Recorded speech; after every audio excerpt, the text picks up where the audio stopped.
In the name I am that I am, son of tomorrow, I call forth the light of the living word, beloved Elohim, beloved archangels, beloved mighty choans of the rays and the lords of karma.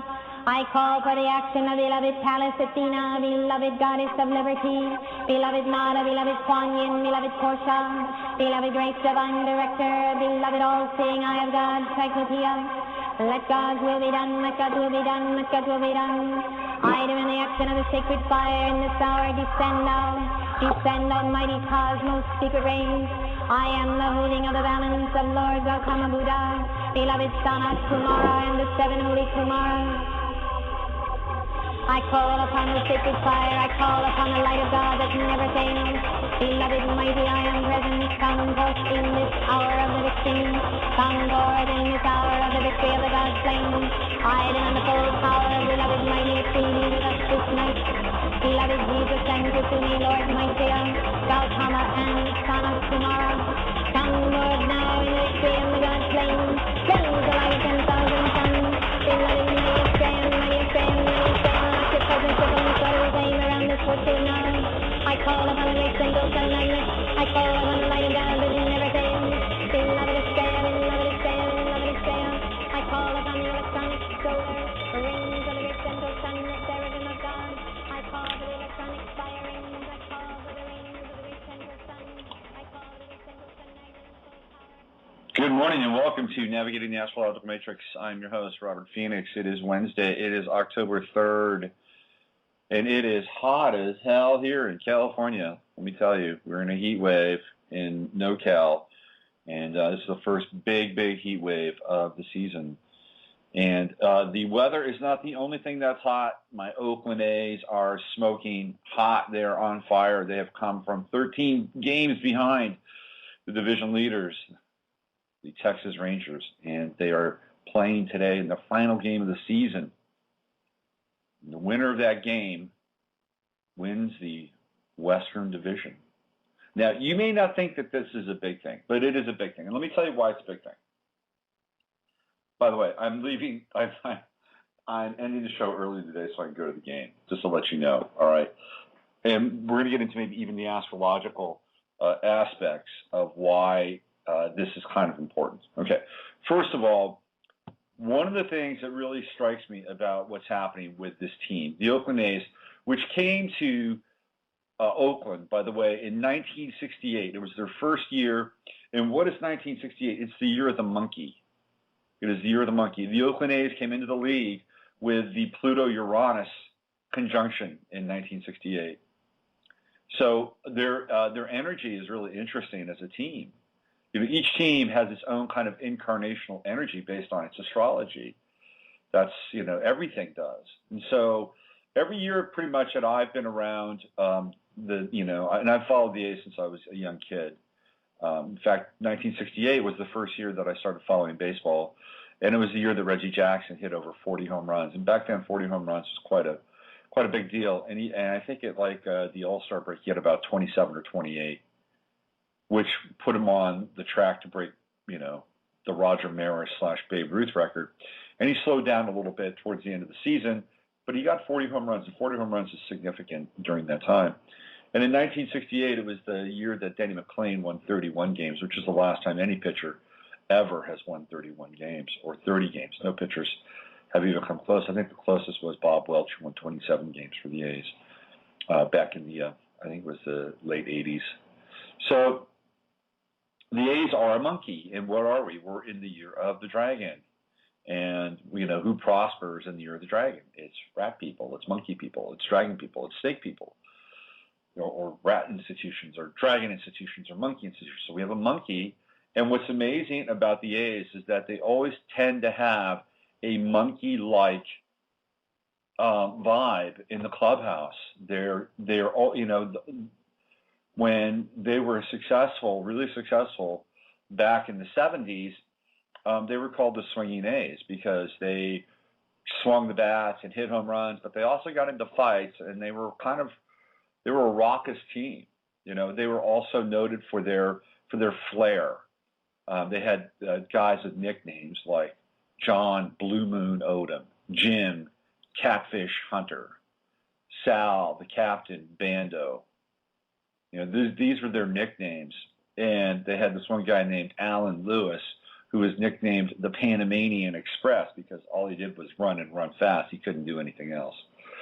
And this was all came out of the mind of Charles O. Finley, who was the owner of the A's. But if we look at the monkey is representative of the sign of Leo, and there's a quality of showmanship and flair, and monkeys are very playful. And that was the A's first sort of incarnation of showmanship, playful, and play. They played really, really well. They excelled. They had this one guy, Raleigh Fingers, who had a handlebar mustache.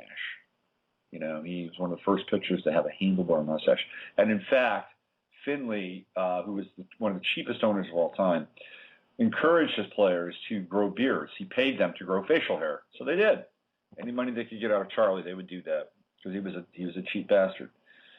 So the next incarnation of the A's that was really kind of happening and popular was the Bash Brothers. And the Bash Brothers were Mark McGuire, Jose Canseco, and these guys were, they're Pluto and Virgo. A lot of them were born at that time, Canseco is 64, I think McGuire is 63 or 65, maybe a little bit older, 62.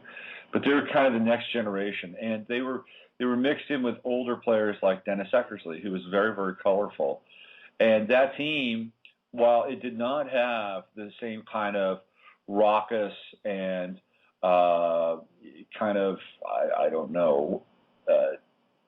dangerous feeling that the swinging A's had, they were nonetheless quite colorful in their own right.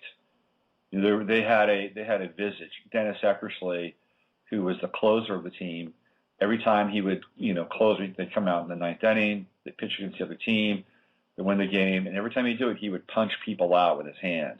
Very emphatic, very showman-like. And the A's were big. They were all the guys in that team were really big, so that was their kind of persona. They were big. They were the bullies, But and they had a bit of flair. Rickey Henderson was their primetime star player, and Rickey Henderson was all about flair. Rickey Henderson was all about showmanship. Rickey was Rickey. In fact, he even talked about himself in the third person. Rickey does this, and Rickey needs that. So that was that team. That was that incarnation of the A's. And then the next incarnation of the A's was the Moneyball team. And this is with Jason Giambi and Barry Zito and all these young guys, Pluto and Libra guys. And these guys were epic partiers. I mean, they partied too much, to be honest with you. They were good baseball players, but they partied to the point where it impaired their ability to play at times. And in fact, Jason Giambi used to wear a T-shirt called "Young, Dumb, and Full of Cum." That was his T-shirt. So those guys had a major reputation, a wild clubhouse. They did slot car. They had remote control car racing in the clubhouse. Again, it's a very kind of monkey-like atmosphere. Played very, very loosey-goosey. And they were fairly successful, though they never went to the World Series. They went to some American League Championship games, series. They were quite good. And in fact, they were the kind of the zenith of that team was the Moneyball team. And if you've seen Moneyball, if you know about the movie Moneyball, starring Brad Pitt, that's about the Oakland A's. And it would, so what do we have here? We have a monkey team, and the monkey team is it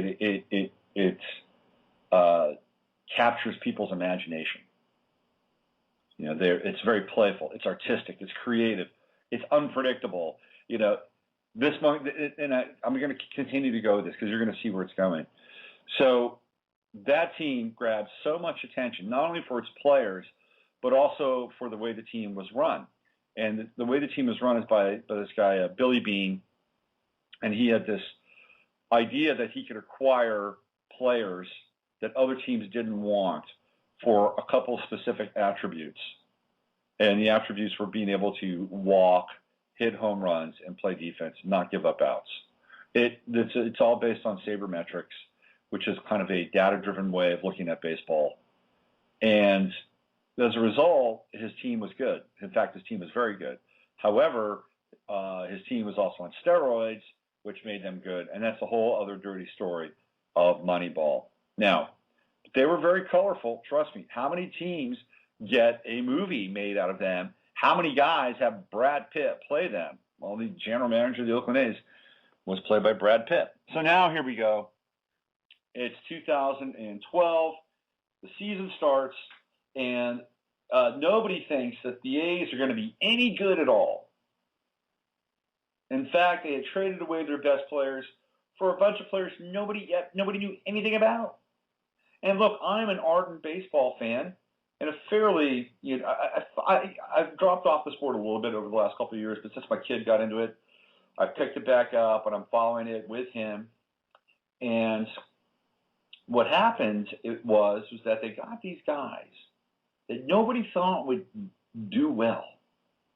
And I went to the first game this year as a part of a promotion that my son was a part of with the A's organization and Chevy, and it was an on-field coaching clinic with the A's. It was great. I mean, it was like you got to go on the field and everything. So this was my first kind of reconnection with the team this year. I didn't go to any games last year. And from that point forward, I watched the game that day, and I said, these guys are kind of good. They beat the Tigers, who were actually a very good team. And they beat them pretty handily. It wasn't like a massacre or anything, but, they're worth watching. So we decided to go to more games. And every game we went to turned out to be this kind of epic kind of outing for us. The games were filled with drama, and we saw so many fantastic moments. And as we kept going, the team got better and better and better. And the next thing you know, we're like hooked into this thing. We're listening every day. We're watching every day. And one of the things, again, stay with that monkey theme, there are two things that came out from this team, which are really, from a cultural standpoint, really fascinating. There's a movie called Weekend with Bernie's, okay? And there is a song that came out a few years ago called Do the Bernie Lean. And it's these guys from, I think they're called ATM, they're from Oakland, and they did this song about like doing this dance. It was like a rap and doing this dance where you kind of lean back in the air and shake your head. And it's like a zombie dance because it's based on their video about the movie Weekend at Bernie's, where these two guys go to see their boss dies, and the boss is kind of connected to the mob and stuff. There's all kinds of weird things happening, and so to get over, they have to pretend that their boss is alive for the whole weekend, and that's what happens. And they get to play around and play with the boss and do all kinds of things. The neighbors come by, they keep them alive. So this video and this song comes out, and it becomes a big deal for the A's. It becomes their theme song. And everybody now in the stadium does this Bernie lean. They do this dance. And they even brought the guy, Terry Kaiser, who is the actor, who played Bernie, to come out and throw out the first pitch. I mean, it's kind of bizarre and epic. The symbolism is fascinating because everybody thought this team was dead. And what happened? They were resurrected from the dead. They are a freaking miracle, this team, let me tell you. And then they've got this guy named Josh Reddick who started pieing people after they got home run or game-winning hit. He'd run up to them while they're being interviewed and pie them in the face with cream. I've had 15 pie-offs the whole year. And at one point, Josh Reddick, who plays right field, scaled the fence in Toronto and snagged a home run ball that was about to be hit out. And so he got the nickname Spider-Man. Well, what does he do? About a week later, there's another walk-off in Oakland, and Josh Reddick dresses up in a Spider-Man costume, and then he pies the guy in the face. and now they call him Spider-Man. I mean, this has been the way the season has gone. They are playing loosey-goosey, and I watched them the other night because what they did is they won the champion. They won the wild card, and they're in the playoffs for the first time in 6 years. And one of their players, a very colorful guy, kind of really epitomizes the team. His name is Coco Crisp.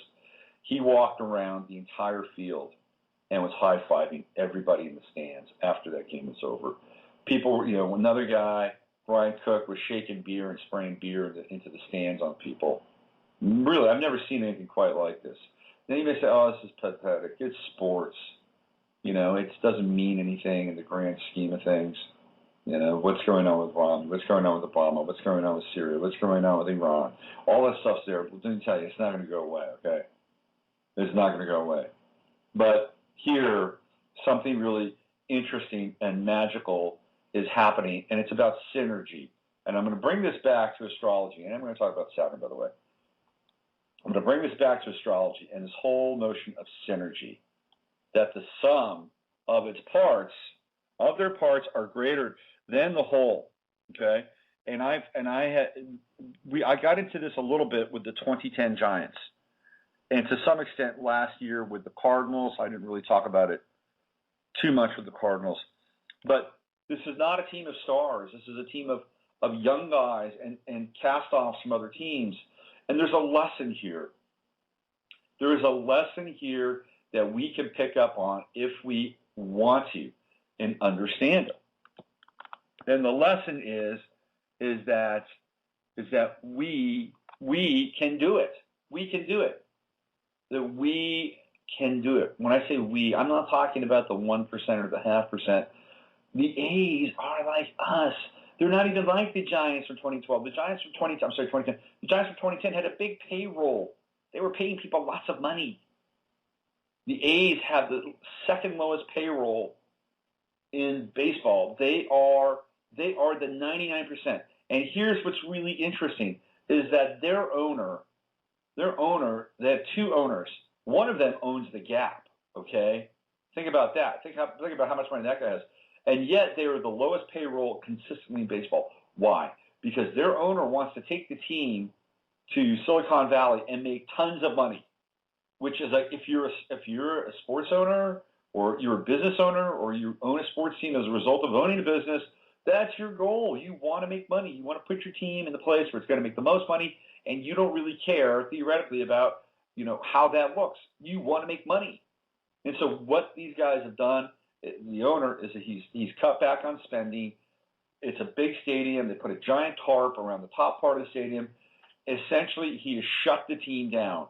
He has taken his middle finger to the city of Oakland and said, fuck you, to the city of Oakland and baseball, because he's involved in a territorial rights issue with the team across the bay, the San Francisco Giants.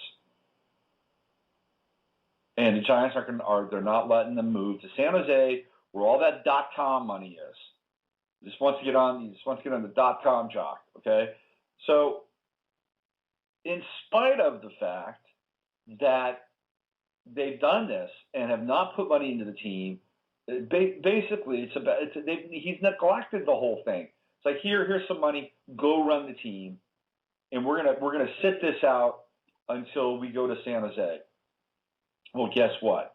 The guys that are playing on that team didn't get the memo. And today they're playing against the Texas Rangers, who are run by Nolan Ryan, who's a Freemason, who is a banker, who stands really for, in many ways, if you look at the symbol of Texas, it's the Star of Texas, right, which is it's a 5-pointed star. It's an luminous Freemasonic symbol. They play in Dallas, of all places, where JFK got assassinated. And here comes the lowly Oakland A's, who were 13 games behind, and now they're coming. They're coming to take the division title today from the Texas Rangers. And guess what? I'm going to see this. But what's really interesting about the A's from an astrological perspective is sort of the collective makeup on the team. I was going through this the other day, and they have an interesting collection of guys that are Aquarians and guys that are Scorpio, Virgo. So let's just go through this quickly here. Josh Reddick, February 19th, that's Spider-Man. He's an Aquarius. Who else is an Aquarius here? Brett Anderson, February 1st. He is an Aquarius as well. AJ Griffin, who's pitching today, by the way, he is an Aquarius, January 28th. And let's see, Jamal Weeks, another Aquarius, January 26th. So we've got 4 Aquarians on the team. And then there's this guy, Johnny Gomes, who's born 11/22. And Gomes was a major force with the team. And he just won a big award for being like a, really powerful, inspirational influence in the team. He really helped the Petaluma Little League. He's an 11/22 guy. So they've got a fair amount of Scorpio, a lot of Virgo. Brandon Hicks, September 14th. Brandon Moss, September 16th. They've got a fair amount of Libra. Sean Doolittle, September 26th. Pat Neshek, September 4th. More Virgo. Seth Smith, September 30th. Libra. Yoenis Cespedes, October 18th. Libra. So anyway, I was just trying to get a consensus here, and it seems to me to be an Aquarius, Libra, Virgo, a little bit of Scorpio team. I love the team. I love what they're doing, and we need stories like this to get us through our life. We need stories that are inspirational, because I tell you right now, there's not a lot of inspiration out there floating around. All right, that's my rant about the A's, and go A's, the monkey team. A's are the monkey team. Watch out for the monkey team. They're tricksters. There's this one guy, Grant Balfour, who's born on December 30th, and he comes in. This should be interesting. Let's just take a look at his chart, because this guy right now, I'm telling you, when he plays at such a level that it's almost off the charts. It's almost supernatural. The amount of energy this guy is channeling when he pitches. He's a relief pitcher. But let's just take a quick look at his chart here, just to see that. You can go online. You can look up Grant Balfour, look up some of his YouTube videos. He's from Australia. He was born December 30th, 1977, which makes him a snake. So he's a snake. So intensity and energy are what this guy is about. And I'm going to bet that he's got Pluto right on his sun. Let's check this out, shall we? This will be an interesting little excursion for us here. So if we go back to December 30th, 1977, he's right, let's see, right at the end. He's right at the end of the year. There he is right now. Pluto is directly on his sun. So Grant Balfour, Pluto is at 8 degrees. Grant Balfour has Pluto on his sun, and he's the guy that is closing games out. This guy is going to be freaking supernatural throughout the playoffs. Let me tell you right now, give this guy the ball, and he is going to be a transformational character. In fact, the last 2 performances that he had against the Rangers in the 9th inning, the last 2 nights have been beyond belief, just epic beyond belief. He's got Jupiter at 0 degrees Cancer, which makes him very, very receptive. And he also has Saturn at 0 degrees Virgo, so he's got a mutually receptive Jupiter-Saturn sextile at 0 degrees. Interesting chart. Very interesting chart. And he's got Chiron and Taurus at 1 degree. That's a little shaky because he's got the South Node hitting his Chiron right now.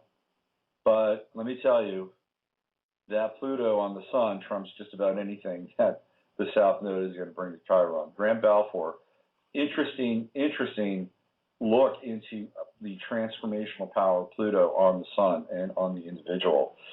He has been nothing short of epic over the course of the last couple of games.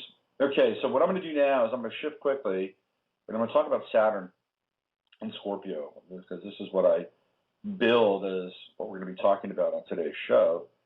Saturn is about to move into Scorpio. In fact, it moves into Scorpio this weekend on the 6th.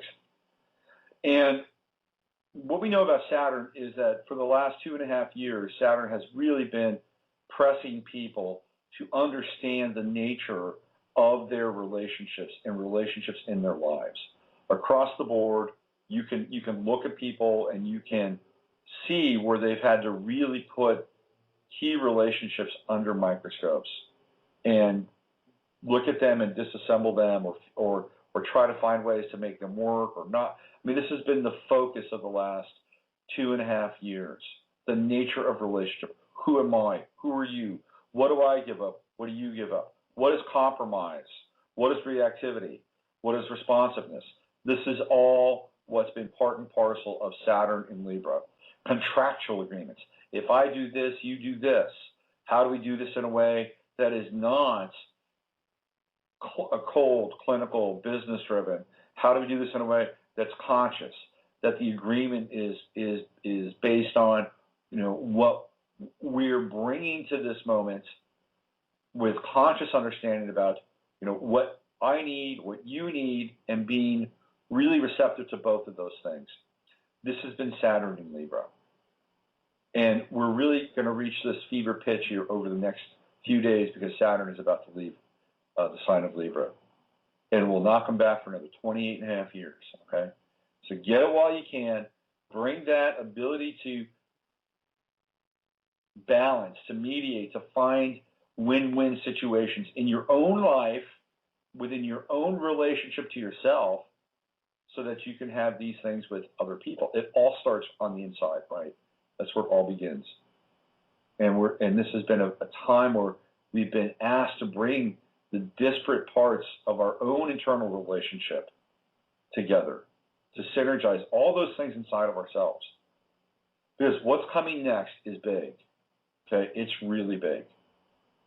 A tsunami is about to hit the collective and individual emotional body for the next 2.5 years. And it's Saturn in Scorpio. And Saturn in Scorpio is going to impact our own individual experience in the following ways. We are not going to be able to hide out. Okay, part of the advanced evolutionary brilliance of astrology is that we can see how we've been in a certain classroom for 2.5 years with Saturn, and that we've been doing our best to understand our motivation for how we relate with one another, for how we relate with ourselves. You get that right, you get that clear, and you get to go to the next classroom, the next level, and that's Saturn in Scorpio.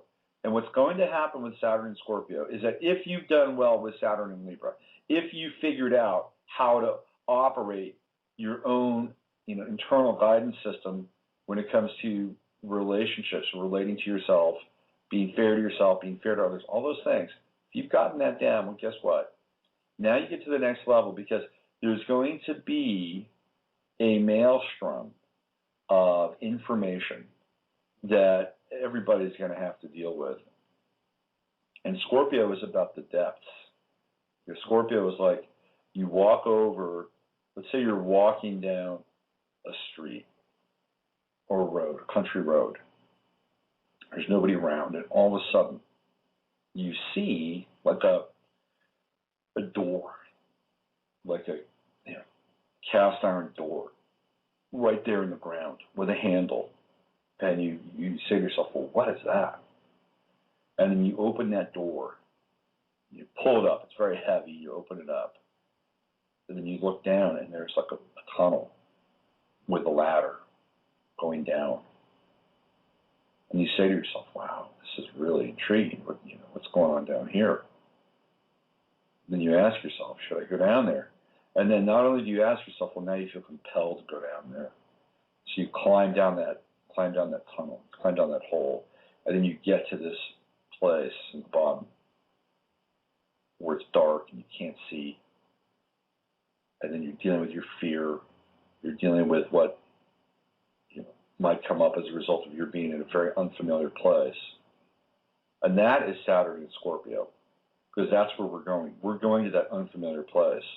We're going to that unfamiliar place as a society because we don't really know where this whole thing is going right now. We don't know where these elections are going to go. And with the elections, what's really interesting with these elections, people say that there is no difference between Romney and Obama. And I would agree with that to a fairly large extent, only because, and here's where I would agree with that statement, only because there is a goal. The goal, the end game right now is to move people around and to recreate society. Okay? That's where we are right now. And each of these characters has their own version of it. And each of them are backed by different people that have their own version of it. But there are similar themes and threads that both of them will use in order to create their new version of society.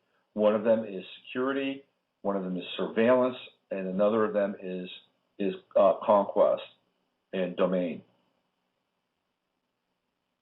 So they're both going to do it, and they're both going to move people around, and the surveillance and the security, they're not going to stop. They're going to be there. In fact, they're going to grow exponentially under both of these characters. They're both going to have their version of either Obamacare or Romney. That's all those high-level things are going to be shared by the two of them. The difference between Obama and Romney is that if you look at Romney's cabinet, the people that he's going to bring in, these people are the neocons. They were here when Bush was here. And they were the people that got us into deep shit abroad. Okay? These are the people that brought us the TSA. These are the people that brought us Department of Homeland Security. And by the way, the Department of Homeland Security is armed. They have a tank division now, Department of Homeland Security. So file that away. So if Romney gets elected, what we're going to get is we're going to get Bush 2. We're going to get Michael Chertoff. We're going to get all those characters all over again. And most of those guys have dual citizenship with Israel. And you do the math, and Mitt Romney will throw down with Iran in a Tel Aviv minute. Mitt Romney and Benjamin Netanyahu are big buddies. Big buddies. The one thing I will say in defense of Obama is that he and Netanyahu are not big buddies. And frankly, I'm really okay with that. I'm really okay with that. Am I going to vote for Obama? Oh, my lips are sealed. But I got to say that his, now look, he's snugly with AIPAC. Don't get me wrong. He is very snugly with AIPAC. He had to be in order to get elected. You got to play that game. But I sense that there's a very different coalition around Obama. And we look at his coalition as being from Chicago. And it's interesting because Rahm Emanuel would have been that kind of neoconic connection between Obama and Romney. If you look at Rahm Emanuel, well, even not just Rahm Emanuel, but Zeke Emanuel's brother wrote Obamacare, but along with John Holdren. But Rahm Emanuel and Zeke Emanuel, their parents were part of the Ergun gang. And the Ergun gang were the gang that bombed the Hotel David in Egypt. And that bombing the Hotel David in Egypt was the one that essentially precipitated this war with the Israeli faction inside of Egypt, or the Zionist faction inside of Egypt and Israel and Palestine, and created a nation state and all that stuff. More territories, kicked the British out. Ergun was a radical gang. That's the lineage that Rahm Emanuel comes from. So he was there, but he's gone now. He's back in Chicago. But Obama's group is different. You've got Valerie Jarrett, who's been in the news lately. Valerie Jarrett is a Scorpio, by the way. So when Saturn moves into Scorpio, we're going to see more of Valerie Jarrett. The reason why, she's very secretive. People don't know who Valerie Jarrett is. People don't know what Valerie Jarrett does, but she's extremely powerful. She's one of the most powerful people in Washington. Some people say that she's Obama's puppet master. Well, Valerie Jarrett is going to have more and more attention shown on her because of the I believe she's born November 10th. So about midway through next year, we're going to find out a lot more about Valerie Jarrett. In fact, we're finding out more about it now as Saturn moves closer to Scorpio. Valerie Jarrett was born in Iran. There we go. Isn't that interesting? She was born in Iran. Her father, Vernon Jarrett, was friends with Frank Marshall Davis. Vernon Jarrett was a journalist, and he was a very well-known black journalist, meaning that he served the interests of the black community. I'm not saying that he was a journalist who's black or anything like that, but he served the interests of the black community. That was his predisposition, his preoccupation, his passion. That's what he did. And her mother was kind of like a version of Emma Goldman, too. Her mother is Jewish. So Valerie Jarrett is a Jewish mother, and she was born in Iran. And Vernon Jarrett, her father, had a number of very well-connected Saudi Arabian supporters. And what was going on during the 70s and the 80s is that the Saudi Arabians had all this money from oil. The thing with their money is that it was not, they never, see how how the system, the Bourse was set up.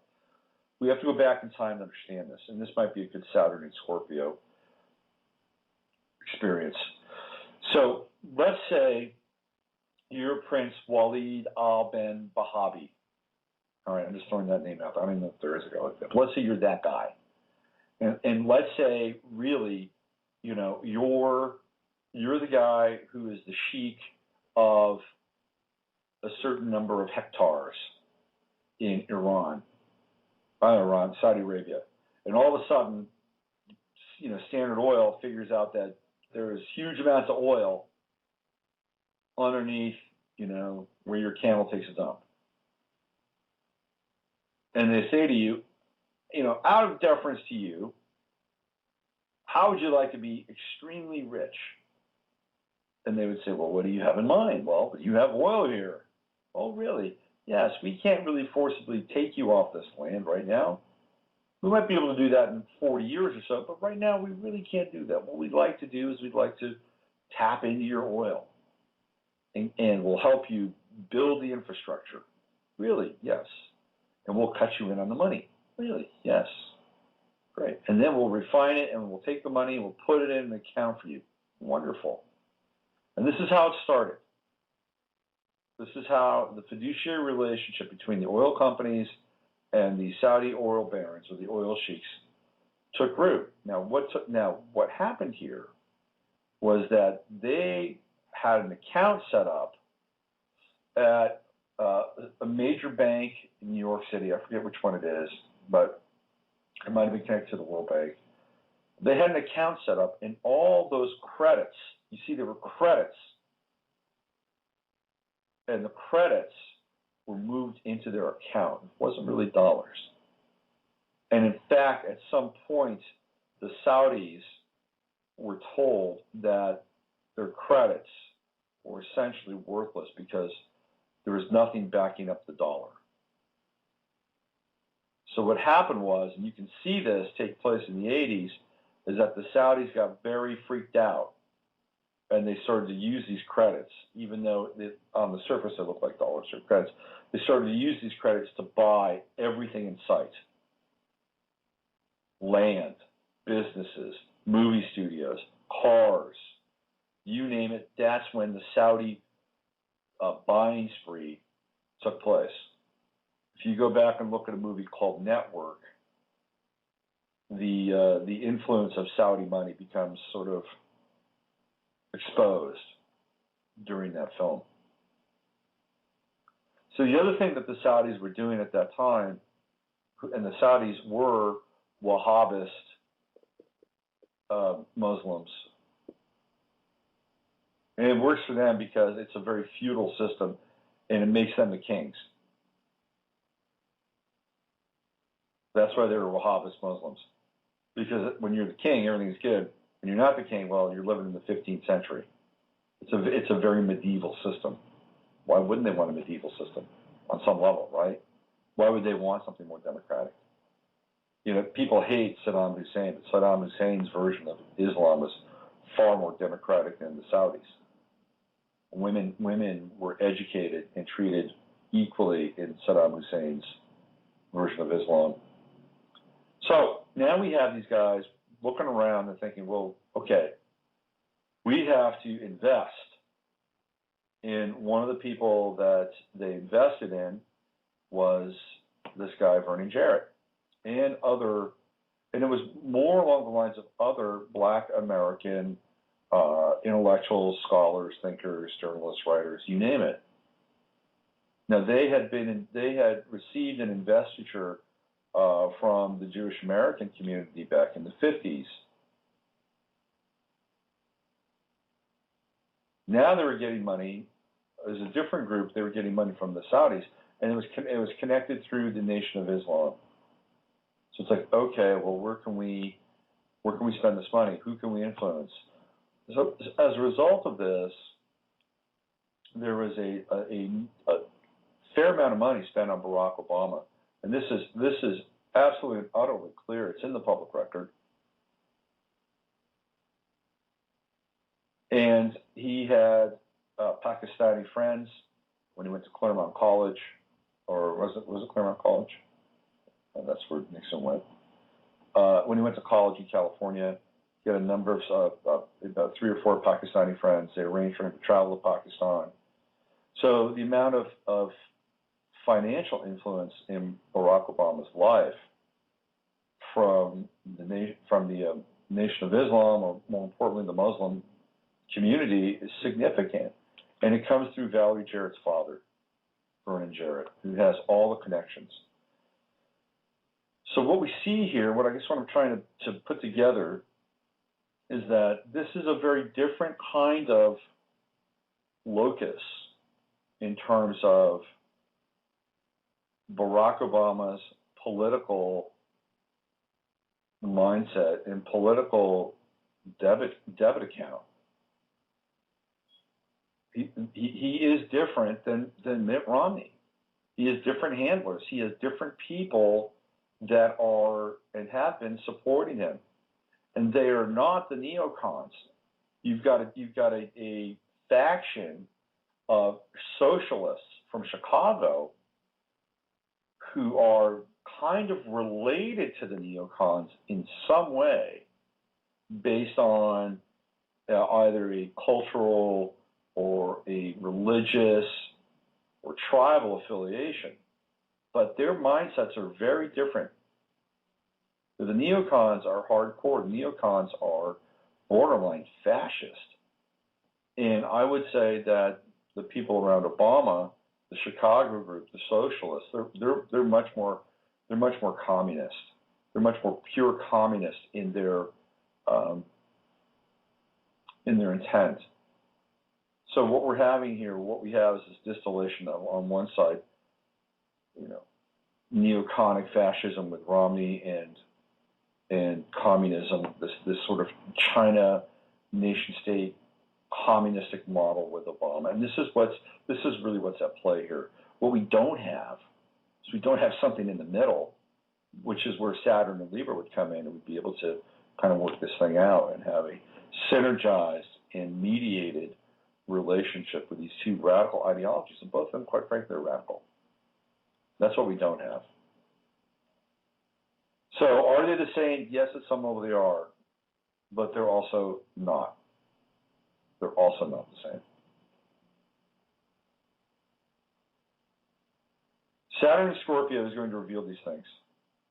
Saturn and Scorpio is going to reveal your complexes, your obsessions, your desires, your fears. It's going to reveal all that stuff. I'll tell you what we're going to face with Saturn and Scorpio. We're going to face demons. And I hate to use that word because it's so loaded now. But demons, personal demons, collective demons, planetary demons, galactic demons, demons from under the earth. What do you think fracking is all about? By the way, the sinkhole in Louisiana is getting bigger and bigger, and it's smelling. What they've done with that sinkhole is they've opened the pit of hell. That's exactly what they've done. And that is a pure Saturn and Scorpio symbol. That sinkhole. Why? It's water, Scorpio. It's dark. It started with fracking, which is a very scorpionic activity, by the way. And fracking is going to become a very big issue. Huge, huge issue with Saturn and Scorpio. People are going to have to deal with fracking and the results of fracking. They're not going to be happy. You're going to see people having to move off of their land from fracking. Their water is going to be condemned. The EPA will come in, and guess what? They'll say, you got to go. Well, no, I live here. This is my own. No, you got to go. You can't drink this water. Your land is condemned. This is eminent domain. Go live in that wonderful little green prison that we've set up for you over there. This is where it's headed with fracking, and people are not going to like it. They're going to be really upset, Saturn and Scorpio. We're also going to see some things about Saturn and Scorpio that are going to be extremely nasty, really nasty. Crime, corruption. It's going to be like, what the hell happened? What the hell happened to America? What the hell happened to Earth? Where are the standards? Where are we now? How did it get to be like this? That's what Saturn and Scorpio is also going to evoke. The other thing that it's going to evoke is, what do you do about it? That's always the next question, right? So it's going to be up to each individual to tap into that Saturn and Scorpionic place. I said it before, I said it again. You're going to have to want to be here. You're going to have to want to be on this planet if you want to stay here. And Scorpio is a fixed sign. And it's about tenacity. It's about endurance. It's about survival. It's exactly what it's about. So for you, for any individual that's going to want to be on this planet, you're going to have to make a decision. I want to be here. And then you got to figure out how to tap into that, how to tap into the first and second chakra. That's what Scorpio is all about. How can you tap into your first and second chakra without fear? How can you get in there and be a meaningful experience and not be one that's based on fight or flight? Now, do we have the answers to this? I don't think so, because it's a process, right? It's a process in our own lives. People that have Neptune in Scorpio, as he raises his hand, we're all going to have Saturn going over our Neptunes right here very soon. And that's going to be a very interesting generational component for a number of people who are at midlife right now. And essentially the Saturn-Neptune conjunction is one where people have a major wake-up call spiritually. Now that can be brought on by anything from a sickness or an illness, a death of someone next to you or close to you. It could be, if you've been living your life in a way that's really congruent, conscious, and aware, it can be something deeper than that. It can be an awakening, but it's an awakening to a sense of responsibility. And the Neptune and Scorpio generation, which is the rock and roll generation, we are the generation. Sex, drugs, rock and roll. That's it. It's Neptune and Scorpio. It's right there. We are it. We're born in the late 50s, early 60s, raised on rock and roll. Drugs were cool.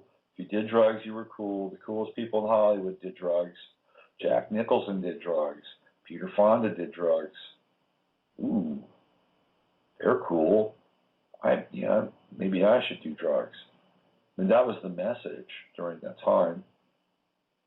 It was cool to smoke dope and get high and go to rock concerts, and that was it. And that was also the time where there was a lot of implementation of psychic and occult forces in mass media. I mean, you look at groups like Black Sabbath and Led Zeppelin, and I know it's corny, but here's where we really have the hardcore occult imagery and symbolism coming into music. We didn't really have that before. It was always kind of in the background. It was more of a cipher versus an actual sledgehammer. Well, it was always there in music, but with the arrival of heavy metal and bands like Sabbath and Zeppelin and Kiss, and it's just kind of a joke. But you understand what I'm saying? There was a whole genre of getting into kids' brains with this occult symbolism, and it was very, very conscious. This manipulation of the psyche and the mind and the heart was very, very conscious. Jimmy Page was a major student of Aleister Crowley, whose birthday, by the way, is on October 12th. Circle that day, October 12th. It's a big day. The 11th, 12th, and the 13th are three major days, three major portals. And if we can make it through the 11th, 12th, and the 13th unscathed, I think that we've got a good chance of navigating the normally disastrous month of October. Remember, go back in time. In 2008, in October, the economy went off the rails. You remember that? Remember John McCain saying that he was going to cancel the debate because of how bad the economy was? That was 4 years ago, and we're coming up on that 4-year anniversary. It's called October Surprise. So here we are. We're dealing with that energy. And the 11th and 12th and 13th. The 11th would be 10, 11, 12, which is 33. The 12th is Crowley's birthday. There's a video, and I talked about this before, there's a video with Katy Perry where she joins the Marines of the Army. And there's a scene in that video where she's climbing a net rope, and they show her watch for an extended period of time, and the time on the watch is 10:11.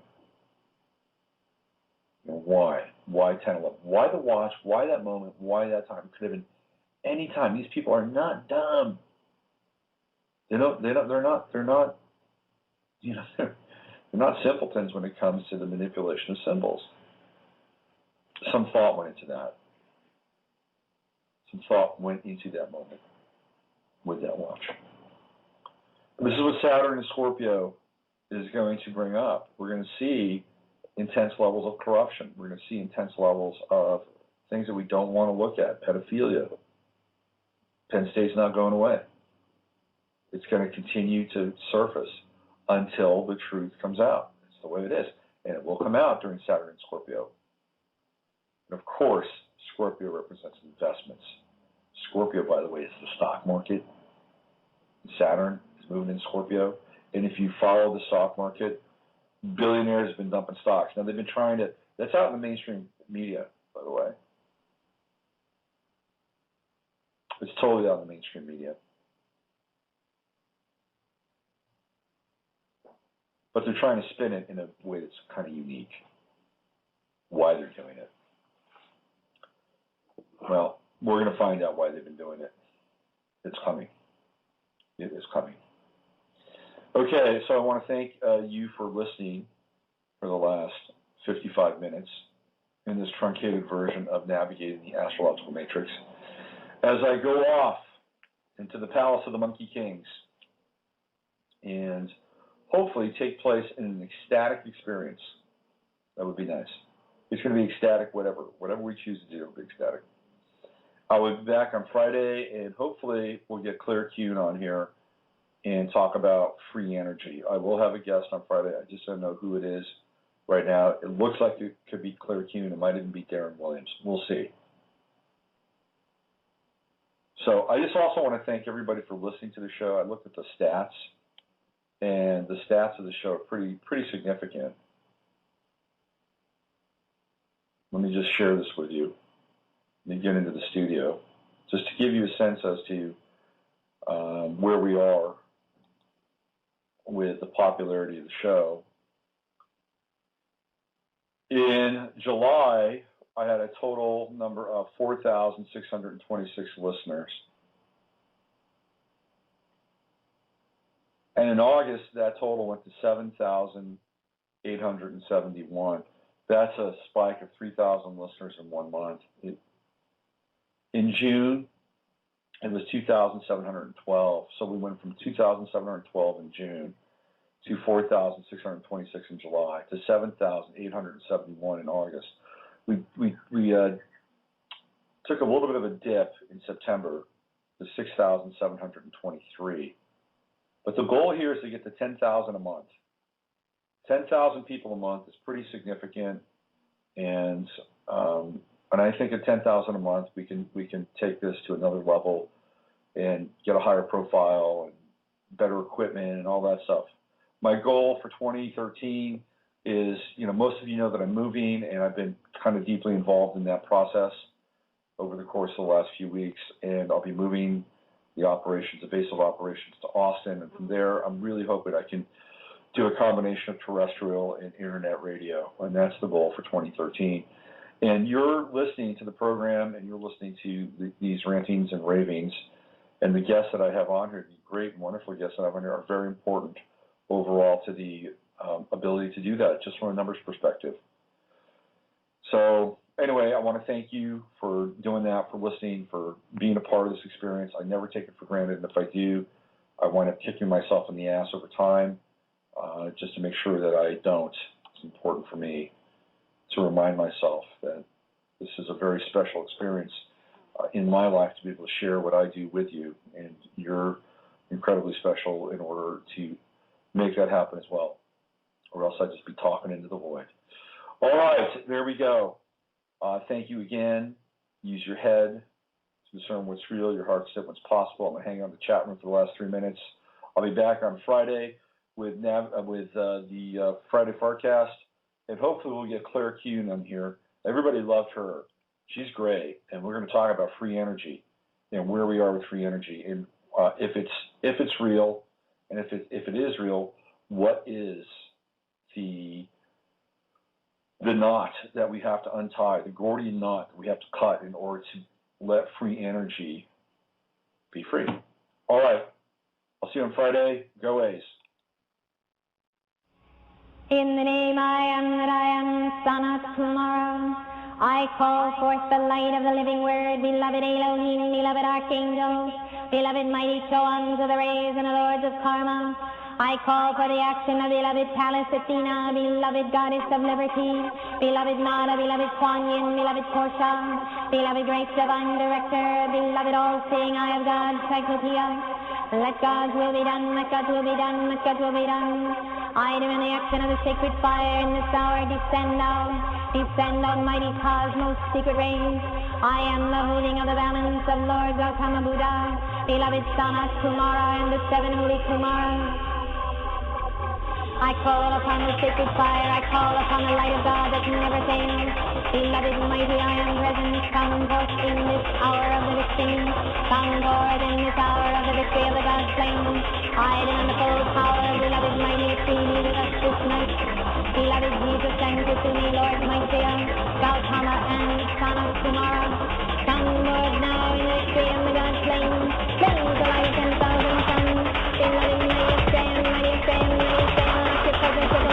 Around this fortune now. I call upon the great single sun magnet. I call upon the light of God.